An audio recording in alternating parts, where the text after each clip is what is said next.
When Ate Jermaine approached me yesterday regarding with my testimony last quarter, napaisip ako kung anong itetestify ko. Kaya naglinis na lang ako ng bahay. Pero habang naglilinis ako ng gamit ko kaninang umaga, nakita ko yung fast forward booklets ko. Last 2023, quarter 3, and 2024, quarter 4. At yung nasa front ng booklet says, Ezra 8, verse 23. So Lenny fasted and earnestly prayed that her God would take care of her. And he heard her prayer.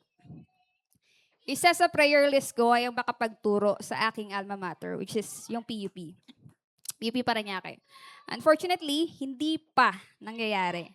Kaya I asked Kuya Mac kung paano ako makakapagturo sa college. Sabi niya, need ko daw mag-take ng masteral. Pero dahil di pa kaya ng budget, kaya napanghinaan ako ng loob. Until Kuya Rod pushed me to take my teaching certificate program for me to be able na makapagturo and ma-practice yung knowledge ko. Gladly, may teaching program sa CUP kung saan gumraduate si Sister Carol and si Christian Razal. Kaya I asked help sa kanila kung paano ako makakapag-take ng TCP. Last May 25, Christian assisted me sa CUP. Pupunta lang dapat kami doon to ask kung ano yung mga requirements para makapag-take ako ng TCP. Pero pagpunta namin doon, last day na pala ng enrollment. Buti na lang, kilala ni Christian yung isa sa admin doon sa school, sa CUP.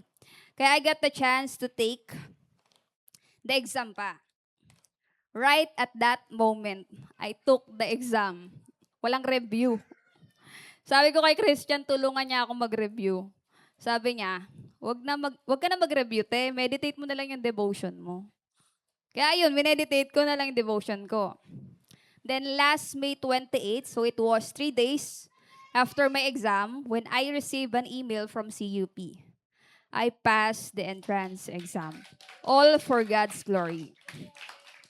And last June 27, our class started and I grabbed the opportunity to pray for my classmates / future educators.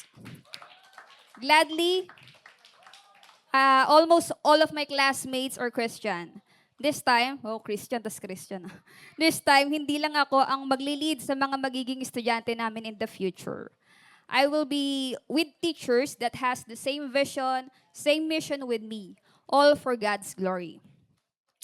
Kaya to those who are still waiting for their breakthrough, remember that breakthrough starts one step forward. God's answer to our prayers are always yes and amen.